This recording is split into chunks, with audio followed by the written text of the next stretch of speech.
So this is the CPA Connects intermediate level mobile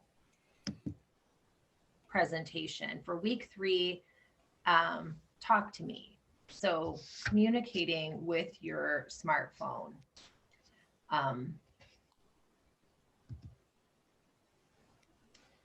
So I want to point out that the communicating, you may think off the bat that about talking to someone or texting with someone on the phone, but your smartphone can also communicate with other devices. And so some of the first things that we're going to talk about today are in that regard.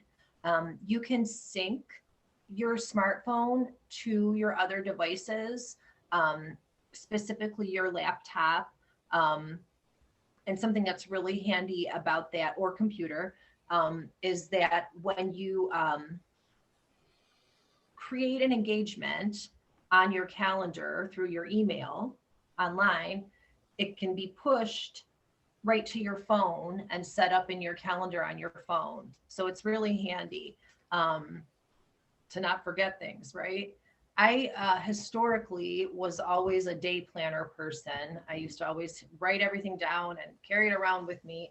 And I've converted that over to being in my phone. So it's a lot more handy. God help me if I ever lose my phone. But yeah, it's a simple process that, again, you'll do through settings. And you on my phone, I go into accounts, and then it's just clicking on for auto sync, and then that syncs my phone to my Chromebook. Depending on the device you're using, there may be a slightly different process, but I guarantee you that it's through settings. And to that end, I am once again bringing up the remember this line. How do I sync my phone with my whatever your other device is? Filling in that blank. If you do a Google search, you're going to come up with the instructions for exactly how to sync your device. As always, if anyone has a question, please just jump in. Another way that your devices communicate is through Bluetooth technology. Turning on Bluetooth shares the internet connectivity. And it's actually done through radio waves, as I've come to find out. But speakers and headphones or earbuds are very common Bluetooth devices. I can turn on Bluetooth on my control center on my phone. If you'll remember, that's that quick link panel that you sort of swipe down from either the top or the bottom of your phone to have access to commonly used links. So I can access my Bluetooth there, or I can go in through settings. One thing to be mindful of if you're using Bluetooth is that it can very quickly drain down your battery. So you will probably want to plug in the devices that are being linked through Bluetooth. Rebecca? Yes. So I have an iPhone. I found Bluetooth on my settings, and right now it is turned on. I don't know that I really use it consciously. So what would happen if I turn it off? Nothing at all. And in fact, I keep mine. I just always thought that was for people to talk, like, without, like a microphone, just like you see people with those little things in their ears and stuff. Mm-hmm. I thought it was more about portability. So can you explain a little bit about what Bluetooth does? That's a very common device. So that earbud piece that you see people have in, that isn't connected to the internet. But when you turn the Bluetooth on, it connects that earbud to the phone or whatever the other device is that is connected to the internet. So, but it actually does, or to your device, rather, I should say. It's connecting it to your device. And then another common device that people use the Bluetooth is a speaker. So if I link the speaker to my phone via Bluetooth, then I can play music, play it on my phone and have it come out the speaker. I can make the call on my phone and then be connected to that little earbud piece. So it's syncing that device to whatever's happening on your phone. Does that make sense? And then, but you were saying if you turn it off, I keep mine off unless I'm trying to connect something, because when you have it on, it's kind of constantly searching for something that it could possibly connect to, and that's going to suck down your battery. It's not a huge amount, but it's there. Art, I see you had your hand up. I was going to say that I think the original use for Bluetooth, and probably one of the biggest uses, is for people to use hands-on phone calling in their car, or taking calls or making calls. That I think it gets people into trouble a little bit because it's distracting. But I find that I like it because it allows me to multitask, which I frequently have to do. But I think, as I recall, I've been an iPhone user for a long time, and a lot of these things that you mentioned, like speakers and the earbuds, kind of came on board after thinking with your car, the ability to listen in your car. I think that's probably one of the widest use. That's very true. It's also something that people commonly do to like sort of broadcast the call or the podcast or whatever it is through the speaker in the car, for sure. Yeah, actually, I found that if you're using Maps or Google Maps, that's another nice way of not having to hold it, because it'll give you the instructions right over your car, right out, like your car radio, the speaker in your car. Right. Yes, very handy. But I do always caution conversations on the phone in the car because it is very easy to get distracted. So just word to the wise. I think if you're going to talk on your phone, even if you're on your Bluetooth, you should pull over. But yeah, you can use it for those other things. Maps, certainly getting directions, listening to something else, music or a podcast, something like that. I also would say don't stream video in your car while you're driving. Yes, Cheryl. Sharon, is that what people do when like they're walking and they're, when they're walking, when they're wearing their earbuds and they're playing music or they're talking to somebody on the phone? Is that all Bluetooth? It may very well be. The difference is the non-Bluetooth headphones, which you can still use to have a conversation with someone, have a wire, and then that plugs into the phone. But if there's no wire connecting, and I think that was a key piece that I probably should have stated earlier on in the explanation. The devices are not physically connected. That's kind of what makes it the Bluetooth, and that's how it's operating on radio waves, because they're not actually physically plugged into each other. So that's the difference. Okay, thanks. I have hearing aids, and I can connect to them Bluetooth and hear everything right in my ear. And talk. And you talk on the phone too. Wow. So yeah, it's not all just about, I mean, I don't know how to phrase what I was just thinking about to say, like that, just that there's a lot of medical reasons and really helpful things about these different technology devices. I think we kind of, think about someone walking around listening to music with, but also can be very helpful just for real life situations. Thanks for sharing that application.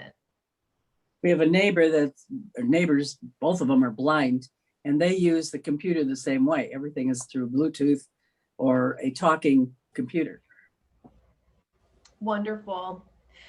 I met a gentleman years ago who had severe dyslexia, but he was a mechanical engineer, and he also had all of his computer was set up to be verbal. He could actually see the things he was trying to create, like in 3D in his mind. So I know, isn't that amazing? But yeah. Anyway, that's an aside. But yes, this technology has more uses than just entertainment, certainly. I'm going to jump back into the presentation.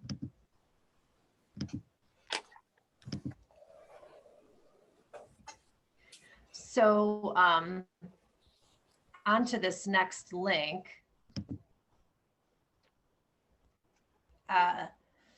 I was saying earlier that I've transitioned from being a written day planner over to my phone calendar. And I really like it because I have my phone set up to give me reminders. And that's kind of where that customized features and settings comes in. But you can send yourself reminders, and you can set up those reminders individually by event as well, so that you can be notified even up to a day before to remind you an event that's coming up, or even as close as 10 minutes. And I find that very helpful.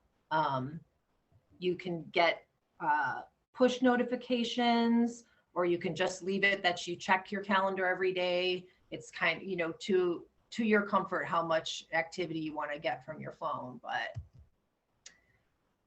this is our practice for today. We're going to add an event to our calendar, but I'm going to circle back to that. For right now, I kind of want to run through the rest of the information, and then we'll come back.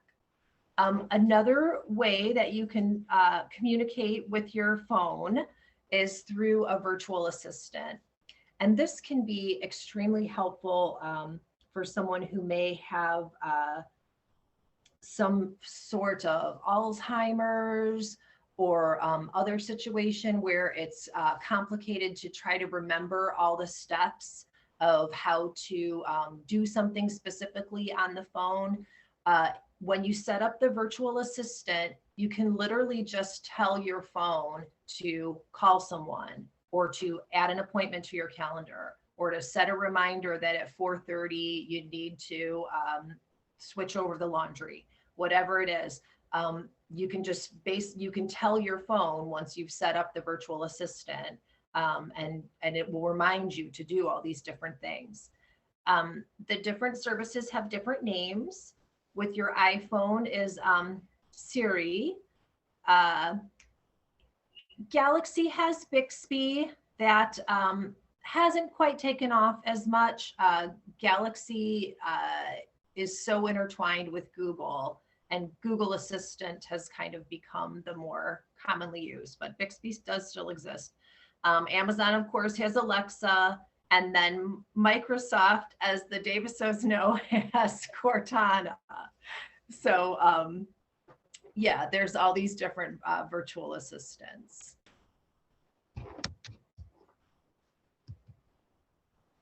And this is kind of, again, you can set yourself reminders manually on your calendar, or you can do it through that voice command. With the we have a smartphone, but it's not an iPhone. how do I find out the name to call up? What type of phone do you have? Oh, it's a Samsung. So that's you could have Bixby, or you could have Google Assistant. Now you have to set it up. Okay. So how would you go about doing that? How would you find out about how to do that? I would take a course from CPA and it would tell me how to do it. There's a line. There's a line that you could type into your computer to find out this information. Oh, that, you mean, how do I? How do I set up my virtual assistant on my Samsung? Oh, And you are going to need to know what kind of phone you have, because it will have some variance by model.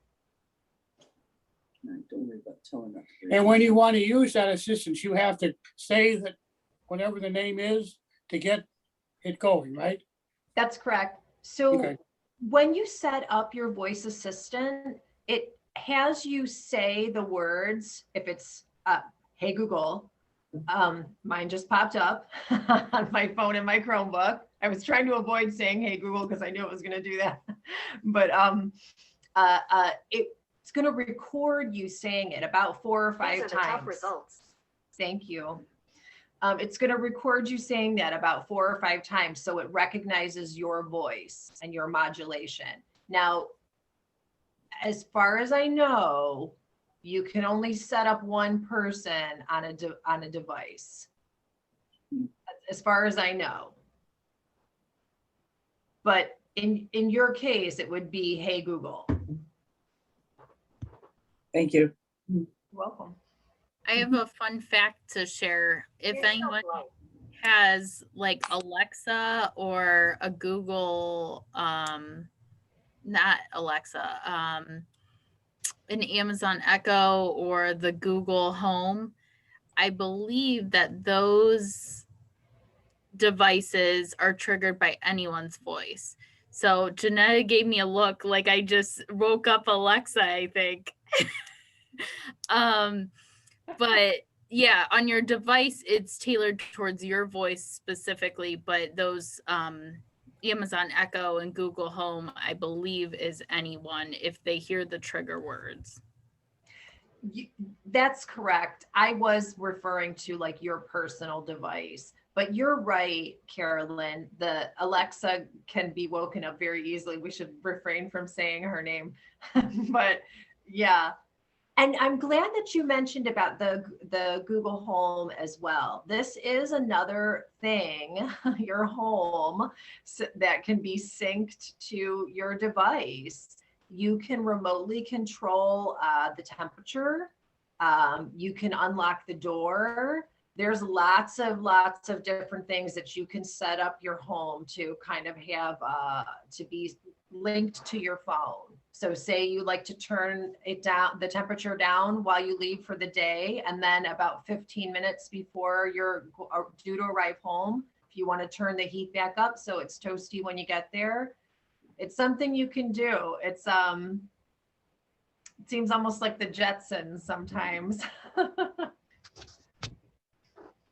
to me, but it's handy. To expand on that, Please. I don't have it, but you can also, I guess I can't remember the product.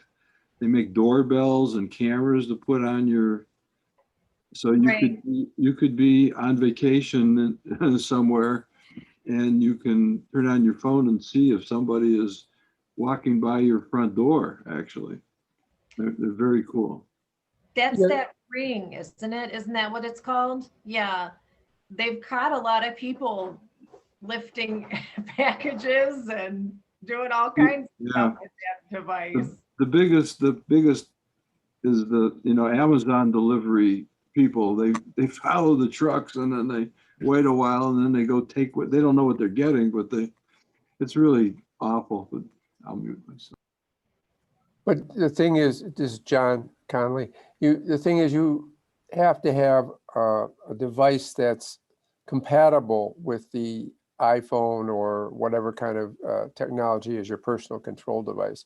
You also have to have a smart thermometer or a smart doorbell or a smart camera or something like that to respond effectively. Technology is not cheap. No, it's not, sir. And that's true. Now, usually those services are an app that you can download to your phone. And then that's how the sort of synchronization works. But yes, there definitely has to be compatibility. And no, none of it's cheap. None of it's cheap.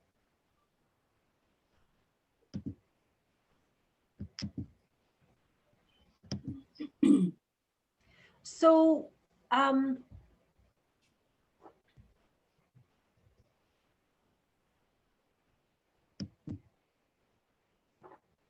please don't ask me what VoIP stands for, because I cannot for the life of me think of it right now. But this is voice over internet.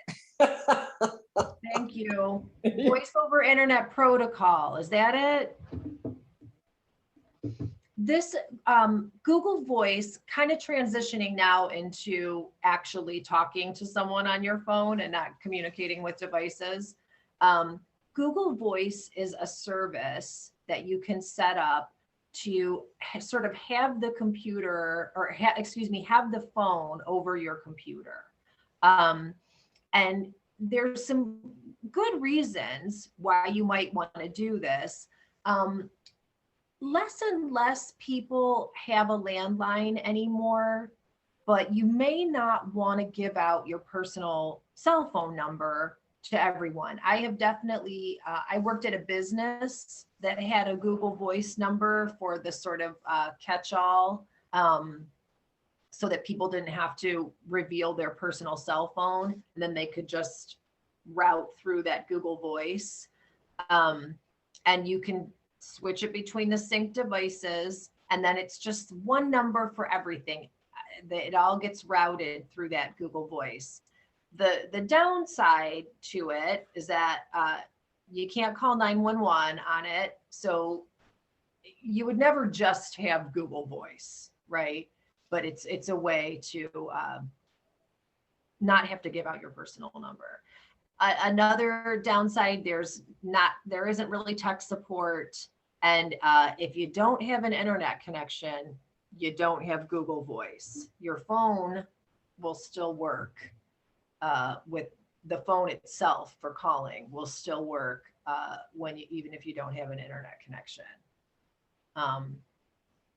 But yeah, it's an option to think about. I also wanted to mention in this section about the app called WhatsApp. This is a very popular app, especially for people who have friends and family overseas or that do a lot of traveling themselves, because it's a way to have phone and text and video chat for free internationally. It does rely on an internet connection, but it's an app that you download onto your phone. So you still are using your phone number, but it's routed through the app. And yeah, like I said, it's free to have international communication. So if you or someone that you love is going out of the country, this is a way that you can stay in touch without racking up bills. I want to circle back. I believe that's the last one. Does anyone have any questions so far or anything that they'd like to share? This is Mel. How y'all doing? Good. How are you? Pretty good. You mentioned that you could call internationally? That's correct. On the WhatsApp app. It's called the WhatsApp? That's correct. WhatsApp. And it's sort of all one word together. Okay. 'Cause I What's tried to, APP? okay, I have Viber and I called through Viber and the company let me know right away that I wasn't able to make that call. So Say that again, please. I'm sorry. I have an app called Viber. I got Okay. my brother's in the Philippines, right? So we communicate through Viber. Okay. But if I call him, then the phone company lets me know right away that I'm not capable of making these phone calls through internationally. So what I'm hearing you saying is that I can actually do it for free? Because Yes. Viber is supposed to be free, but I guess Verizon is saying only in the United States. Oh, yeah. So you can, if you both need to download WhatsApp onto your WhatsApp. phones, Okay. and you'll go from there. So you actually go into the app, and then you They make have a one. They have a 1 and a 2. Which one is it? WhatsApp 1 or WhatsApp and WhatsApp 2? I was not aware that there was a 1 and a 2. I Yes. don't know the answer to that straight away, but I can look it up. Yeah, I see WhatsApp and then I see WhatsApp 2. So let me make a note, and I will look into that, Mel. Okay. So you got 2 different apps.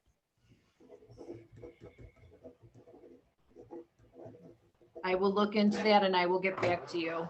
Okay. Yeah, because a lot of times I text them and say, call me. That way we can see each other. Yeah, But yeah. if I do it from my phone and call him, then Verizon says you're not able to make international calls. So there's phone and text and video chat Okay. available through that app. So Okay. you could actually, do the visual connection that. as well. It's very nice. I Okay. used it. I had a friend who went to Spain Okay. about a year or so, right, shortly before COVID, and Okay. we stayed in touch through WhatsApp. And So it was you can nice. call and that's awesome. I need to get that. I will definitely reach back out after I look that up. Okay. Thank you. You are welcome. Rebecca, Yes, ma'am. what about, does FaceTime work internationally? I haven't made any international calls in a long time, but does that work internationally? Do you know? Carolyn's nodding her head. Yes, I was going to say, I don't know offhand, but Carolyn, you know? Yeah, I believe, because I studied abroad in London, and I believe that I FaceTimed my parents.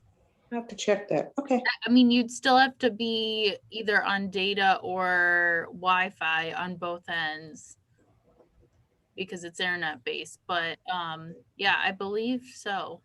Okay. That is the thing about all of those kind of ways, especially of communicating internationally. If you're doing it through an app, you are going to have an internet connection, and that's the FaceTime is definitely internet based. Just out of curiosity, what about Zoom? Could you set up just Zoom for one person in Europe and one person in the States? Sure. Skype. That might be a better way of trying to use your phone, actually. I just happened to hit me. So What about Skype? Is that the same?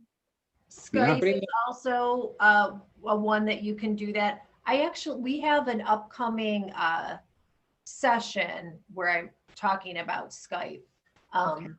But yes, it's another communication app website that you can have international. I'm trying to remember now off the hand what it was about Skype. The thing that's nice about Zoom that not all of the other platforms have is that you can do Zoom on your device, so your computer, your smartphone, whatever, but people can also call in if they don't have that. Yeah. And with Skype, the internet was free, but if someone tried to call, there was a fee. And I was as I was researching when I was creating that slide presentation, because I had been wondering, what was it about Zoom that made it so ubiquitous through, our COVID experience? And I do believe that is the thing that differentiated Zoom from the other web communication platforms Gotcha. because it allowed phone to also be incorporated. Hey, Rebecca, it's John. Yes. I was wondering if you knew if there are other meeting software applications other than Zoom that might be more kid-friendly rather than for adults, that easier for kids to use. There are several other meeting platforms. We were just actually talking earlier today, Carolyn and myself, about one called GoToMeeting. I take an online course right now, and we use a platform called WebEx. WebEx, yeah. Yeah. And geez, there's another one. Microsoft has one. I can't remember the name of it right now. Google Meet is Google pretty Meet. simple too. What is that, the last one, Google Meet? Google Meet. Google. And Hangouts, I know is leaving. That's another Google sort of meeting technology. That's one thing about Google products. They come and they go. If they don't get really popular, they take them away. Well, I'm sorry. One of the advantages of Zoom for kids, I think, especially after the last 12 months or so, adults pretty much know how to use Zoom. And if there's another one that's available for kids, adults might not be anxious to start learning a new one to teach the kids. The kids might be better off just using Zoom. Well, It's a fair kids point. don't want you to use it. pardon me? The kids might not want you to use, they like to keep their own stuff. Well, much- they can have their own Zoom, but generally, I think you might, I don't know what age group you're talking about. I would imagine that there are some 12-year-olds that could Zoom right around everybody on this call. Oh, Right. sure. But the thing I know. I really, 5-year-olds that can do that. pardon me? There's some 5-year-olds that can do that. Yeah. Right. The thing I did want to mention, though, that I think Skype fell out of favor a bit. I was reading somewhere, I took it off my machine because I read that Skype was one of those, that's software that worked constantly in the background. And that it tended to slow your machine down a little bit. And I didn't like that. I didn't mean to talk over you. No, that's fine. I'll mute. Oh, you're fine. There are some apps that stay on and you have to completely, shut it down. Again, you can check through settings to see who's still going. But yeah, that if it is constantly running, that is sucking down the battery. So yeah. I use Skype when I was going to say, I used Skype when I first moved here about 5 years ago because my kids are long gone. And I've found it very clunky and not reliable. And again, operator problems here, but still, yeah, FaceTime I never really had problem with once it was installed. I've never had any trouble with FaceTime. So just anecdotally, sorry about that. I'm gonna take my call. You're fine. Skype, in my memory, is like the first video face-to-face platform that I remember sort of having the most notoriety. Me too. FaceTime definitely became a popular tool. The only drawback with FaceTime is that it's only between iPhone users. So that was that limitation. And I want to say that I only have participated in a Skype. I really am only remembering like one time that I did that. It just wasn't a technology that I was using in its sort of zenith. And I do know that it kind of fell from favor. So I'm not surprised to hear you saying that your experience with it was that it was kind of clunky. It often happens that someone has a good idea and then somebody else kind of does it a little bit better and theirs takes off, you know? But yeah, and I think that's really common, like with technology products. I want to jump into that, back into our, Ms. Salomon. Just a quick thing. I checked and the Microsoft team meeting is called Microsoft Team Meeting, their app. Okay, yes. Yes, thank you for looking that up. I appreciate. I had like an interview on that at one point. And that my experience that day was that the audio sound quality was not very good, but then you never know if that's like your connection, right? Or if it's the platform. You have to use it enough times to see which one it is. But regardless, thank you for sharing that. I want to jump back in while we still have a decent chunk of time so that we can try to practice adding something to our calendar. If you feel that you know how to do that and you're ready to go on with your day, please don't feel compelled to stay. I do want to give a caveat. Once I pulled my instructions up, those are based out of my phone. So I don't have explicit instructions for every single different device that there is out there, but it's going to be a very similar process. So I made some screenshots. I'll go ahead and pull it up that I put in the presentation to kind of share the process for adding an event. So I took 4 different screenshots of my phone, and this was when I first pulled up for today, April 1st. And you see, I had us scheduled here at 2:00. And then this evening, my church has a virtual Maundy Thursday worship service. So those were the things that were on my calendar for today. And then I went down here and I clicked on this plus sign. So obviously plus is add, a plus sign is adding something. And you'll frequently see that icon or symbol when it's an opportunity to put in some kind of additional information. This is also a symbol that you'll see frequently if you want to add a contact to your contacts list, plus sign, and then that opens the window to input the information. But so after I clicked the plus sign, then this screen came up.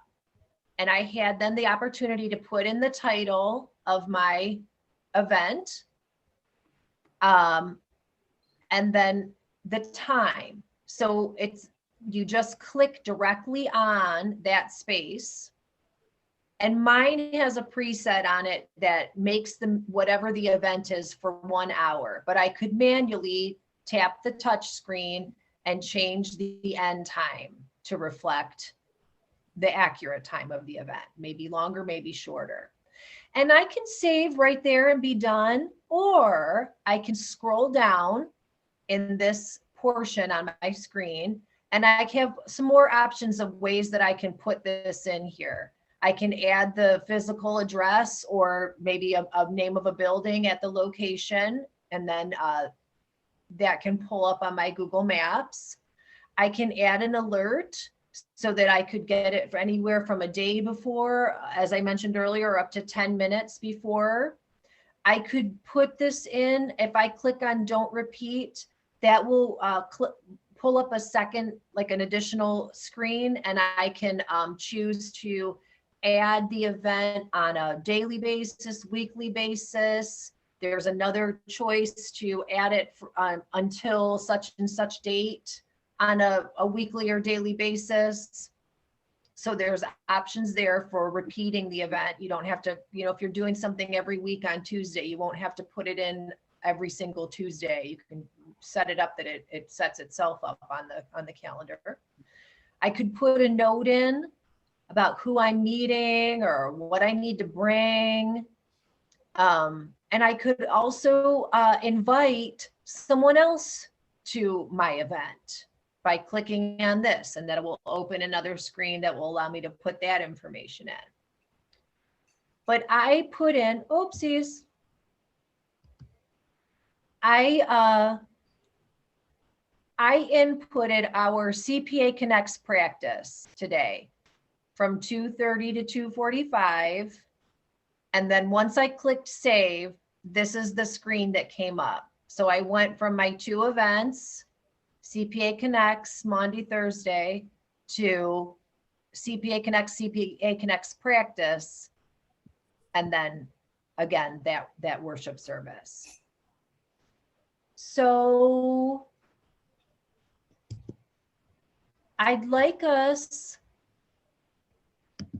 all to try to add an event to our own calendar. Would anyone like to see that screen again to do that? Or do you think we could just sort of talk it through?